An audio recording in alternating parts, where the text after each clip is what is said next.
Spiritual awakening, the death that saves you. We like to romanticize spiritual awakening. We imagine it as this gentle, blissful realization where everything makes sense and peace washes over us. But that's not how it happens. Not really. Real awakening is not light. It's fire. It doesn't soothe you. It scorches you. It's not a gentle unfolding. It's a violent unraveling. It's not the beginning of peace. It's the death of everything false within you. And most people aren't ready to die. They want the light, but not the heat. They want clarity, but not collapse. But the truth is, awakening doesn't come dressed as comfort. It comes as chaos.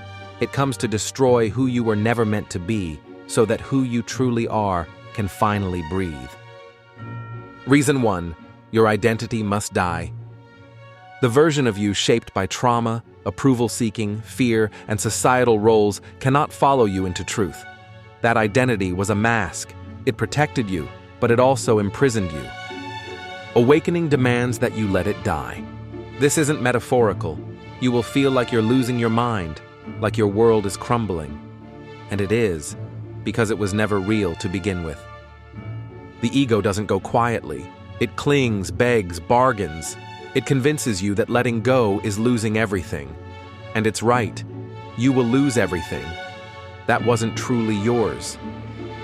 But if you let yourself dissolve, something miraculous happens. You don't become a new version of yourself. You become real. Reason 2, comfort becomes a trap. Comfort masquerades as peace, but it's a lie. It's a velvet cage that keeps your soul asleep. Real growth, it's uncomfortable. It comes wrapped in anxiety, uncertainty, heartbreak, and solitude. Your mind will try to drag you back to what's familiar, old habits, old relationships, old beliefs. But awakening only happens when you choose discomfort over deception. When you stop numbing, stop distracting, and sit in the burning truth of your soul. Reason 3, you lose people. As you rise, you outgrow. That's the truth no one tells you. People will say you've changed, and you have. You're no longer performing, no longer shrinking, no longer playing roles to make others feel safe.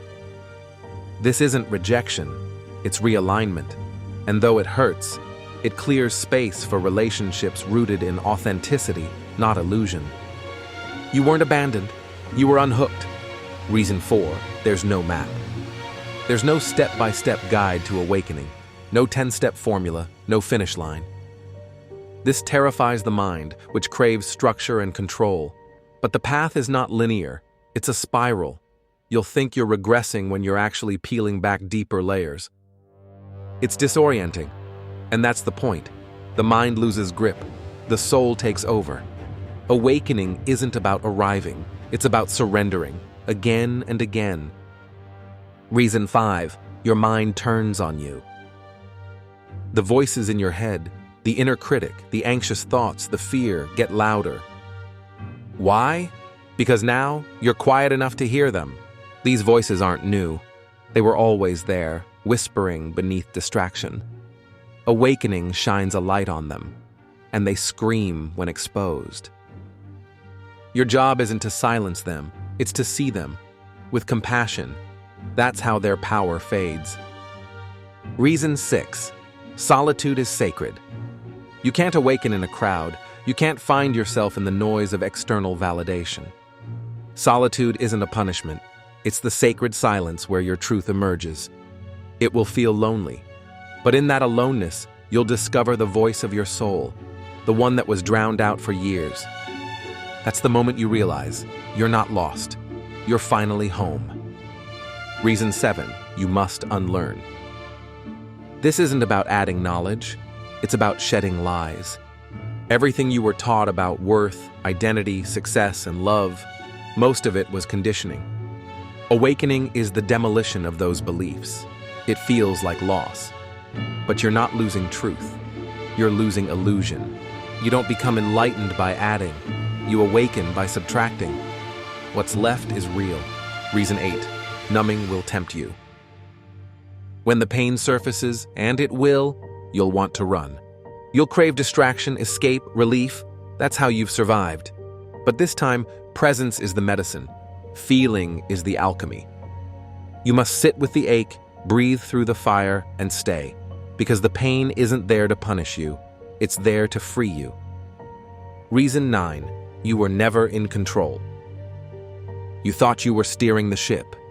You weren't. Control was a defense mechanism, an illusion. Awakening reveals the truth. Surrender isn't weakness, it's alignment. When you finally let go of control, you discover peace, not as a goal, but as your natural state. Reason 10. Most people stop at the pain. They get a glimpse of truth and run, because it burns. But if you stay, if you keep walking through the fire, you discover something deeper than happiness. You find liberation. The death of the false self is the birth of the soul, but only if you let it die. So yes, awakening is brutal. But not because something is going wrong, because something is finally going right. The fire will consume everything you're not. Let it. Because what remains is who you truly are.